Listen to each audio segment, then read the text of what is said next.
Eu vi uma pregação sobre Josué, aí eu puxei legal.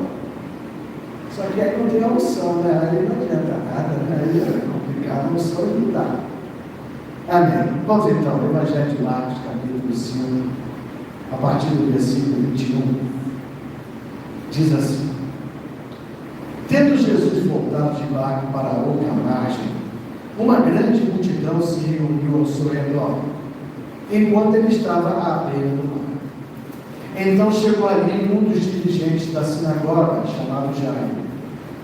Vendo Jesus, prostou-se aos seus pés e lhe implorou insistentemente: Minha filhinha está morrendo. Vem, por favor, e impõe as mãos sobre ela, para que ela seja curada e viva. Jesus foi com ele. Uma grande multidão seguia e o comprimia. E estava ali certa mulher que havia 12 anos vinha sofrendo de hemorragia. Ela padecera muito sob os cuidados de vários médicos e gastara tudo o que tinha, mas, em vez de melhorar, piorava. Quando ouviu falar de Jesus, chegou por trás dele e no meio da multidão e o tocou em seu manto, porque ela pensava: se eu tão somente tocar em seu manto, ficarei curada. Imediatamente cessou sua hemorragia e ela sentiu em seu corpo que estava livre do seu sofrimento. No mesmo instante, Jesus percebeu que dele havia saído poder. Virou-se para a multidão e perguntou: quem tocou em meu manto? Responderam os seus discípulos. Fez a multidão aglomerada ao redor e ainda perguntas: quem tocou em mim? Mas Jesus continuou olhando ao seu redor para ver quem tinha feito aquilo. Então a mulher, sabendo o que lhe tinha acontecido, aproximou-se, prostrou-se aos seus pés e, tremendo de medo, contou-lhe toda a verdade. Então ele disse: filha, a sua fé a curou. Vá em paz e fique livre do seu sofrimento. Enquanto Jesus ainda estava falando, chegaram algumas pessoas da casa de Jairo, o dirigente da sinagoga. Sua filha morreu, disseram eles. Não precisa mais incomodar o mestre. Não fazendo caso do que eles disseram, Jesus disse ao dirigente da sinagoga: não tenha medo, tão somente creia. E não deixou ninguém segui-lo, senão Pedro, Tiago e João, irmãos de Tiago. Quando chegaram à casa do dirigente da sinagoga, Jesus viu um alvoroço, com gente chorando e se lamentando em alta voz. Então ele entrou e lhes disse: por que todo esse alvoroço e lamento? A criança não está morta, mas dorme. Mas todos começaram a rir de Jesus. Ele, porém, ordenou que eles saíssem. Tomou consigo o pai e a mãe da criança e os discípulos que estavam com ele e entrou aonde se encontrava a criança. Tomou-a pela mão e lhe disse: Talita cumi, que significa: menina, ele ordena, levante-se. Imediatamente a menina, que tinha 12 anos de idade, levantou-se e começou a andar. Isso os deixou atônitos. Ele deu ordens expressas para que não contassem nada a ninguém e mandou que dessem a ela alguma coisa para comer. Vamos orar, irmãos. Senhor, esse é o momento sagrado, onde o Teu Espírito Santo usa uma pessoa para falar a Sua palavra. Então eu me peço, meu Pai, que o Senhor me use como esse instrumento, mas que seja o Teu Santo Espírito a falar no coração de cada irmão, de cada irmã que está aqui presente, de cada um que vai assistir, meu Pai, pela internet, esta palavra, Pai. Tão simples, meu Pai, mas que essa palavra produza vida em nossos corações, que gere fé em nós, meu Pai. Uma fé que nós precisamos cada vez mais nos dias difíceis de hoje, em nome de Jesus. Amém. As multidões, né, irmãos, elas sempre estavam ao lado de Jesus, até eles perceberem e descobrirem que Jesus não daria mais, né, aquilo que eles queriam, né? A partir daí eles abandonaram Jesus, né, e aos pés da cruz não tinha multidão nenhuma, né? Não tinha ninguém. Mas essa passagem é uma passagem que eu já preguei algumas vezes, e uma passagem interessante para nós, irmãos, que certamente o Senhor vai nos abençoar. Diz aqui que um dirigente de uma sinagoga, né, outras versões falam, o chefe da sinagoga, né, ele foi até Jesus, né, porque a sua filha estava morrendo.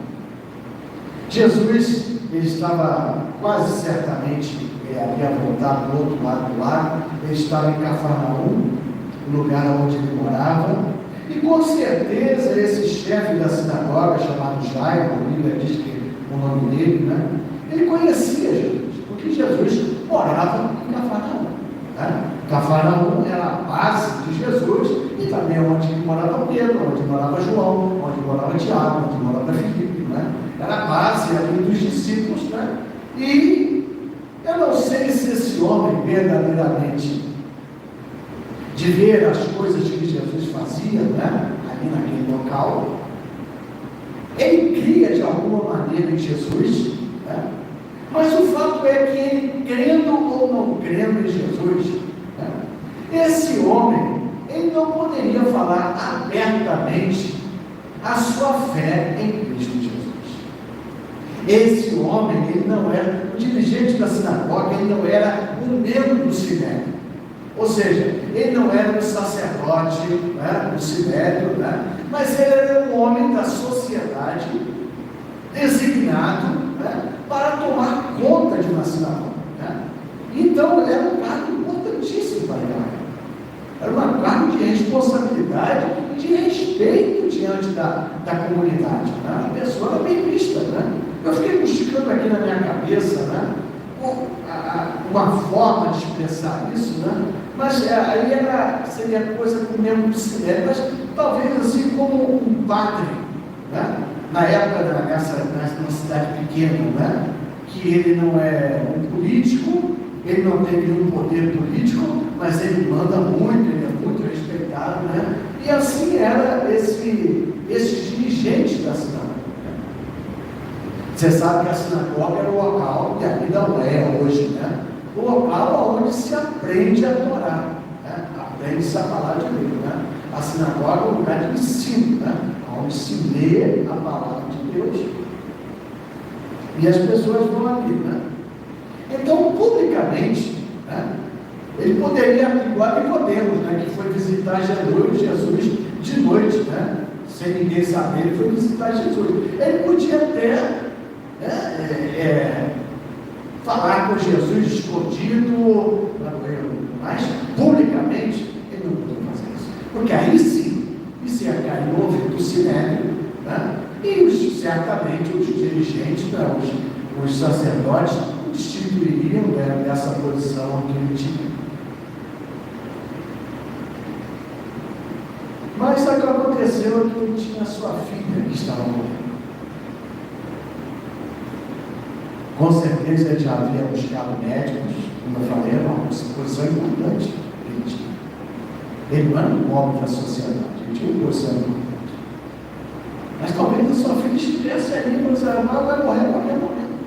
Então o amor que ele tinha pela sua filha, né, fala mais alto. Ele sabe que Jesus chega na cidade, as cidades eram pequenas, irmãos, tá?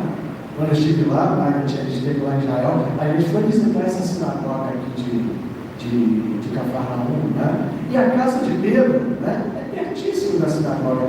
Irmãos, estamos falando de aldeias, né? Estamos falando de cidade do Rio de Janeiro, né?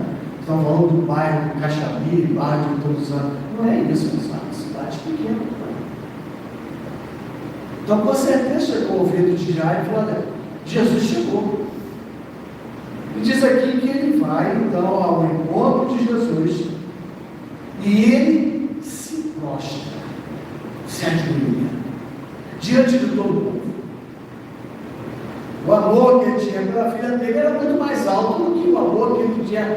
para Jairo, né, que ele se apegava à sua posição. Ele se ajoelha diante de Jesus, diante da multidão, e fala: Senhor, minha filhinha está morrendo, por favor, impõe as mãos sobre ela.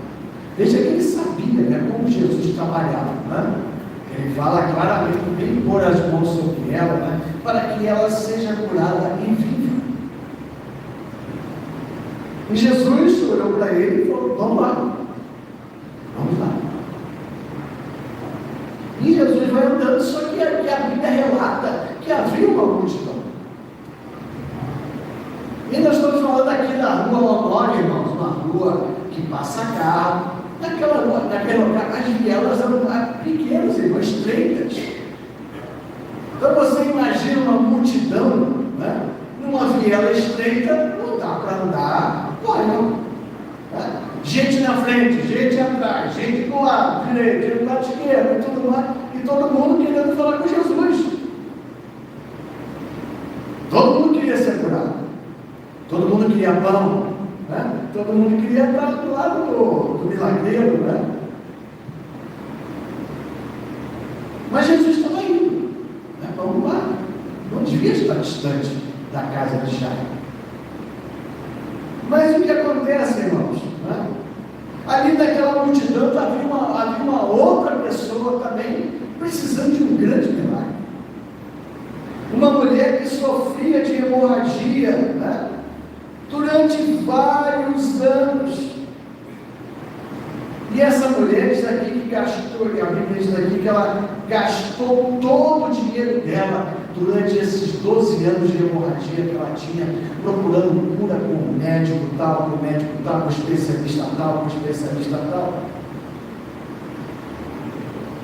E essa mulher também escuta falar que Jesus chegou em Cafarnaum.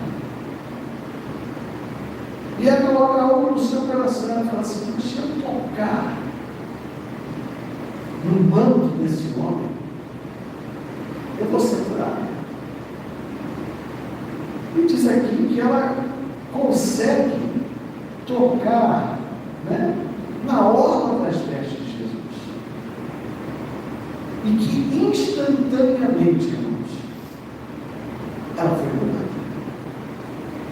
Eu não quero entrar no detalhe, isso aqui merece até uma outra mensagem, né? Essa mulher, Jesus não pôs a mão sobre ela, né? Jesus não orou por ela, mas no seu ato de fé, né, tocando no manto de Jesus, está curado. E diz aqui no versículo 30 que no mesmo instante que essa mulher foi curada, ela devia sofrer de uma hemorragia intensa, né? Porque ela diz aqui a palavra de Deus que ela sentiu que a hemorragia cessou na mesma hora. Devia ser uma coisa terrível que essa mulher vinha padecendo há 12 anos. E ela sentiu que havia sido curada. E Jesus para e faz uma pergunta: quem tocou em meu manto? Irmãos, aqui é interessante, porque veja bem, irmãos, Jesus aqui, ele é Deus, porque alguém tocou no manto dele e foi curado.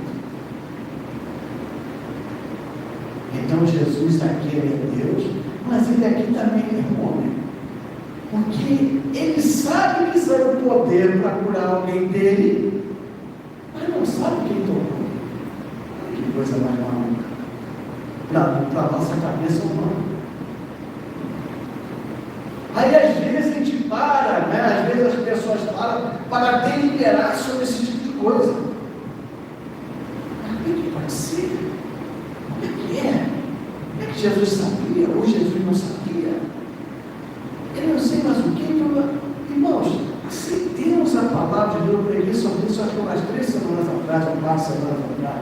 Aceitemos a palavra tal qual ela está. Jesus, ele é Deus e ele era homem. Ele era totalmente divino e ele era totalmente humano. Como é que isso funciona? Não sei. Não sei. Não cabe a nós sabermos como é que funcionava.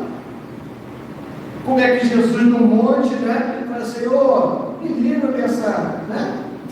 Dessa cruz. Mas ele não era Deus? Ele não veio para isso? Como é que agora está pedindo para o Pai livrar ele desse sofrimento que ele estava para passar? Então nós precisamos entender, ou seja, entender e aceitar certas coisas, né? E dizer, é assim que funciona. É dessa forma que está aqui. E Jesus para e fala assim, olha, alguém me tocou. Como assim? Alguém te tocou? Os discípulos assim, não, como assim? Senhor, todo mundo está te tocando. Não tem um que está te tocando, não. Todo mundo está esticando, eu quero tocar nele, todo mundo.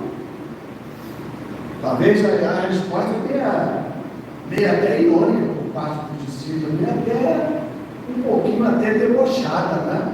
Talvez estivesse fazendo aquela coisa de segurança, né? Que a gente vê de presidente, né? Um ali do lado para ninguém, né? Machucar Jesus, nem que para lá, para cá, para lá, para cá. E Jesus falou assim, quem me tocou? Ele falou assim, ó, como é que é isso? Todos estão te tocando. Ele falou, não. Todos estão me tocando, mas sem fé. Todos estão me tocando, mas sem nenhuma perspectiva de nada. Mas uma pessoa me tocou na expectativa certa, com a fé certa. E ele parou. Quem é? É igual aquela coisa, né, do professor, né, o aluno faz barulho, manda uma bola, agora o giz, né? Quem é o seu giz? Aí fica todo mundo quietinho. Uma aula não começa sem ninguém se atender, né? E Jesus está aqui, né? Não dou um passo mais sem alguém falar quem foi. Porque essa mulher foi de uma maneira anônima. Jesus, Jairo foi se expondo. Essa mulher não foi se expondo. Ela foi com fé, mas foi, né? Ali se esperando, tocou. Diz aqui que a mulher deve ter ficado assim, cara, agora fiquei na encruzilhada, né? A coisa não vai andar mais se eu não. Ele diz aqui que ela então, tremendo, fala assim, Deus. Por que tremendo? Ela recebeu o milagre, porque ela podia ter sido apredejada, irmãos. Ela podia ter sido apedrejada. Veja que os sacerdotes, né? Eles tinham tanta raiva de Jesus, do que Jesus estava fazendo, né? Que eles ficavam indignados quando Jesus curava alguém no sábado. Eles não queriam saber se a pessoa era cega de nascença, o que fosse, não importa, não quero saber. Mas por que curou? No sábado. Não pode curar no sábado. E a mesma coisa essa mulher pensou dela, ela era impura. O fluxo da mulher naquela época, debaixo da lei mosaica, era um sinal de impureza. Ninguém podia tocar naquela mulher. Ela tinha que ficar recolhida em casa, separada. E ela veio publicamente para a rua. Ou seja, ela tocou na hora de Jesus, mas também tocou em todo mundo. Né? Tocou também todo mundo ali. Então, por isso que ela foi de uma maneira anônima. Porque ela sabia o risco que ela estava correndo, ainda mais com os sacerdotes daquela época. Diz que ela se aproximou, também se ajoelhou, agora de maneira, né, nominal, e começou a contar a sua história para Jesus. Eu não sei qual é a idade dessa mulher, né? Ela não era muito velha, né? Desculpa a expressão velha, né? Hoje em dia tem que ficar cheio de Deus para a gente falar certas coisas, senão a gente vai estar chato qualquer, né? Eu não sou velho, eu estou com 64, né? Mas agora, né? Me chamar de velho, não fico chateado não, mas não, eu sou velho, não. 80 anos, eu sou velho, não. Então ele fica ali assim, mas é uma pessoa, não era uma pessoa idosa. Por que que eu falo? Pastor, você não fala aqui, não fala a idade. Ela tinha um filho de segundo, né? Bom, podia haver uma outra doença, podia, é verdade, também podia. Mas ela começa a contar para Jesus os 12 anos do seu sofrimento. E agora, com todo respeito, eu sei que tem homem que fala muito, né? Mas as mulheres geralmente falam mais que os homens, né? Amém? Ninguém é mulher fica chateada comigo, não, diga não. Mas as mulheres geralmente falam mais que os homens, né? Então, imagina essa mulher contando os 12 anos para Jesus, né? Senhor, isso começou dessa maneira e tudo mais. Aí eu fui lá no doutor Joaquim, né? Conhece o doutor Joaquim lá? Comprou uma consulta cara, Jesus caríssimo. Me receitou o remédio tal, eu tomei esse remédio tal, mas nada. Aí eu fui lá no doutor Miguel, né? Doutor Miguel, lá em cima, né? Cheguei até pessoas fora de Israel, sabe, para ver se eu conseguia ser curado, e contando aquela história toda lá. Né? Só que tem uma pessoa que, antes de ela aparecer, havia ido lá desesperada. Jairo continua aqui, irmãos. Eu parei nesse relato todo, né? Porque foi exatamente o que aconteceu. Todo mundo parou, porque Jesus queria saber quem era a mulher. Jesus queria saber quem era a pessoa que tocou ele. E essa mulher aparece, ela fala, e Jesus está ali ouvindo. Não pode contar, filho. Fala, filho.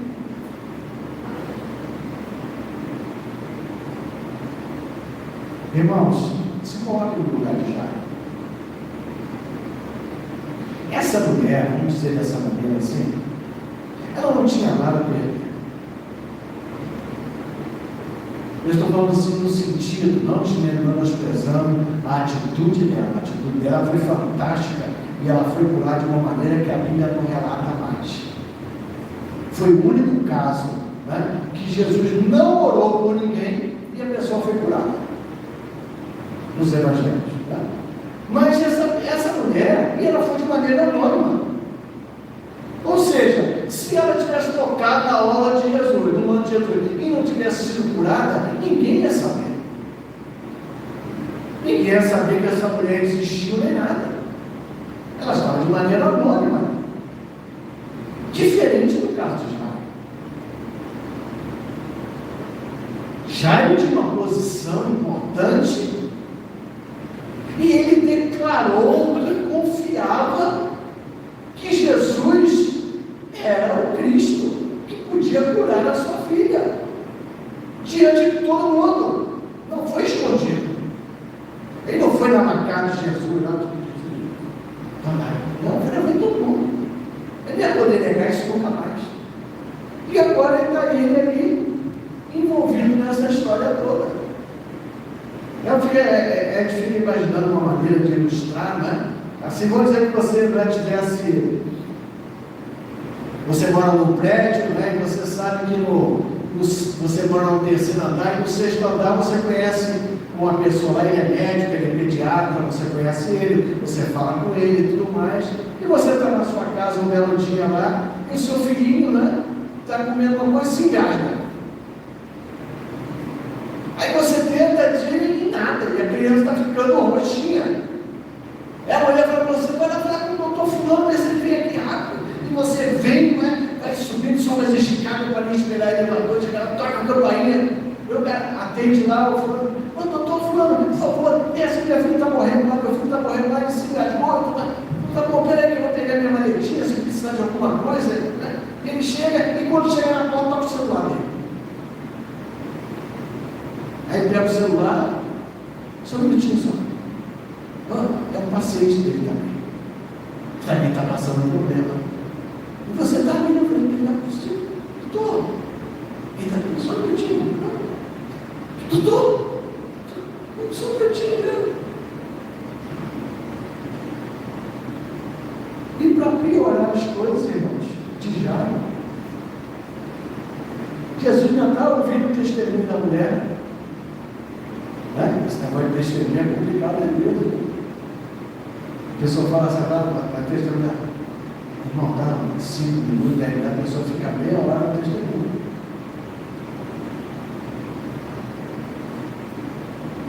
Enquanto Jesus ainda estava falando para a mulher, chega a pessoa na casa de Jairo. Você não, demorou demais.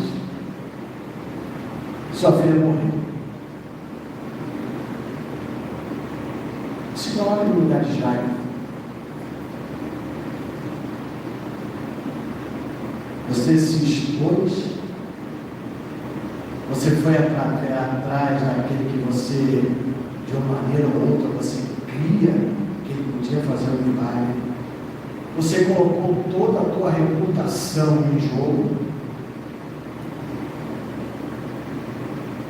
E essa pessoa parou para ficar conversando com uma outra pessoa, não sei qual foi o tempo, e eu sei que nesse meio tempo a sua filha morre.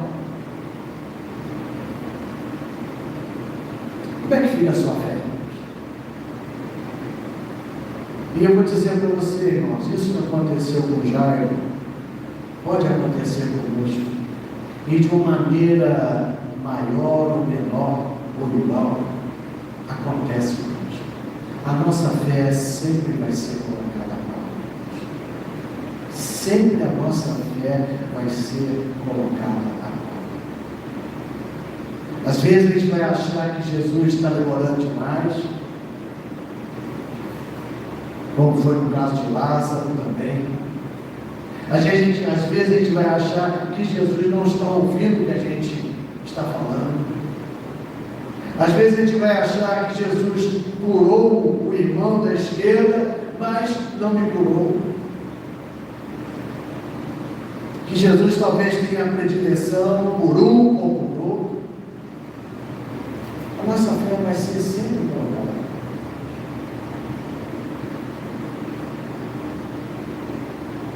Eu fico imaginando Jairo nesse momento. O que eu fiz com a minha vida? Eu devia ter escutado fulano, eu devia ter vindo procurar esse camarada aqui. Esse cara aqui é um farsante. Imagina, a nossa cabeça, você sabe que a nossa cabeça produz 1 milhão de pensamentos em segundos. Ainda mais quando você está agitado, você perdeu uma criança. Ele amava tanto essa filha dele que ele colocou a vida pública dele em jogo.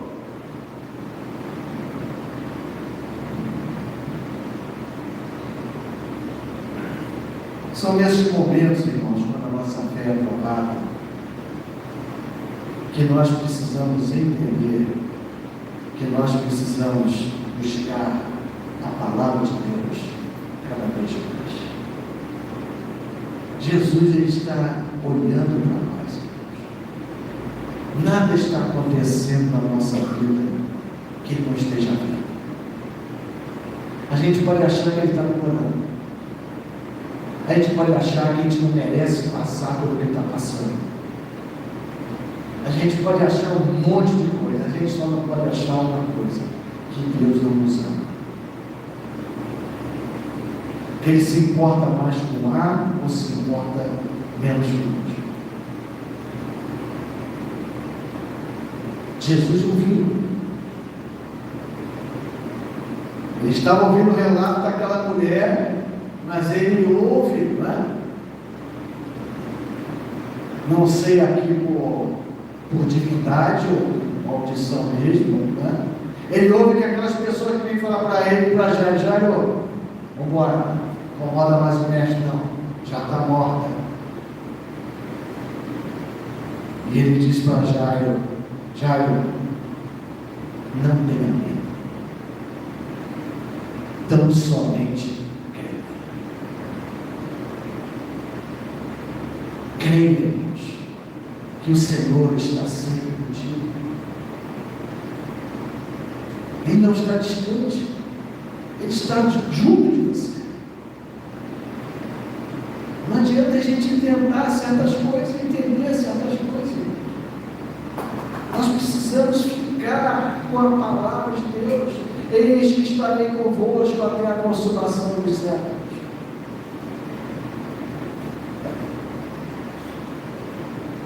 Agora Jesus vira-se para Pedro, Tiago e João. Falou: agora todo mundo parado aqui, que eu vou puxar. E se já tivesse chegado lá, chega, já baixou isso tudo. Porque às vezes para acontecer isso, irmãos. A gente está orando há um ano por uma determinada situação. A gente está orando há 2 anos, a gente está orando há um mês, e as coisas não acontecem, e vem alguém para nós: você é um bobalhão mesmo. Você ainda está dízimo na igreja, é isso? Você é trouxa mesmo. É isso aí mesmo? Você acredita nisso mesmo? Você é bobo mesmo. Aí você, uma hora, você chega e fala assim: sabe o que mais? É mesmo. E você desiste de orar. Você desiste de crer que Jesus pode fazer qualquer coisa. Você desiste de ficar perto de Jesus. Já quer falar: Jair, não tema, queria saber para a palavra. Senhor, faz o seguinte: vai mandar macaco, vai, chega. Eu vim aqui, você ficou aí conversando com essa mulher aí, um tempão, e eu aqui parado igual um bobo, igual um trouxa aqui, e minha filha morre, e você vem agora falar para eu ter fé, para eu acreditar, para eu ficar cá. Chega para lá, tá? Agora, tchau. O que Jesus ia fazer? Tá bom, filho, vai lá, vai embora. Mas Jesus veio e falou: não, tudo bem, vamos lá então. E Jesus chega, e aquele alvoroço, né? Morreu a filha do chefe da sinagoga, e aquela coisa toda, como é que já na hora da jantada, né? Porque Israel havia essa coisa terrível de chorar, né? Pessoas até profissionais que choravam. Bom, e o Senhor falou assim: olha, essa menina não morreu, ela morre. Aí o pessoal começou a rir. É assim que a nossa fé é, irmão. Você ainda está orando? É mesmo, é? Você ainda continua da igreja? É mesmo, é? Puxa vida, você largou o que Deus esperava. Riram de Jesus, riram de Jairo. Você ainda trouxe ele? Você veio trazer ele? Então está morta. Mas a verdade é, irmãos, que o Senhor Jesus é o Senhor da glória. É aquele que pode fazer todas as coisas. E Ele também mandou todo mundo embora. Aí não dá mais para entrar em detalhes, né? Que mandou a imediatamente sair. E ele chega para a menina, fala, né? Em aramaico, Talita Cumi, ou seja, menina, eu lhe ordeno, levanta-se. E a menina se levantou. Ela foi ressuscitada. Então, irmãos, nós vamos passar por esses testes. A nossa fé vai ser provada. O diabo vai estar sempre no teu ouvido. Bobo, trouxa.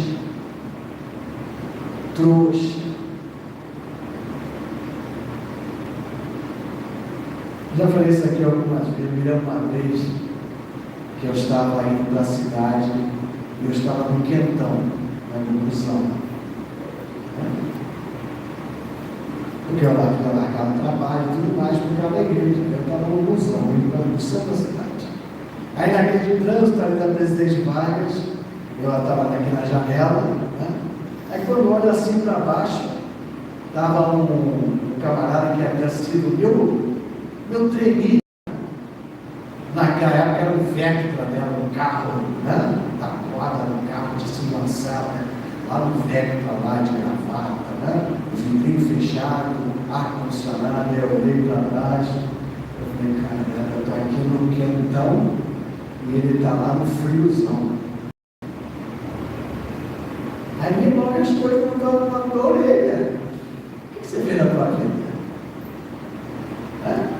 O que é essa besteira de ser pastor? O que é essa bobagem de ter largado o trabalho? Por que é então? E a nossa fé vai ser um trabalho, irmãos. A gente tem que ficar com Jesus. Ele está conosco. Ele está com você. Ele nunca vai te largar. Ele nunca pediu. Ele nunca chega fora do prazo. Ele nunca está atrasado. Agora nós achamos que ele está atrasado. 5 para as 8, ainda não chegou. Né?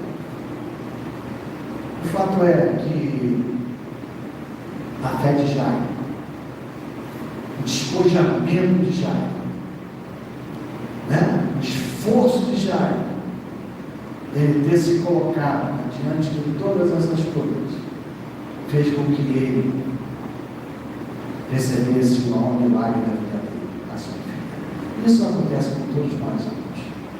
O Senhor está no nosso lado. Curva a sua cabeça.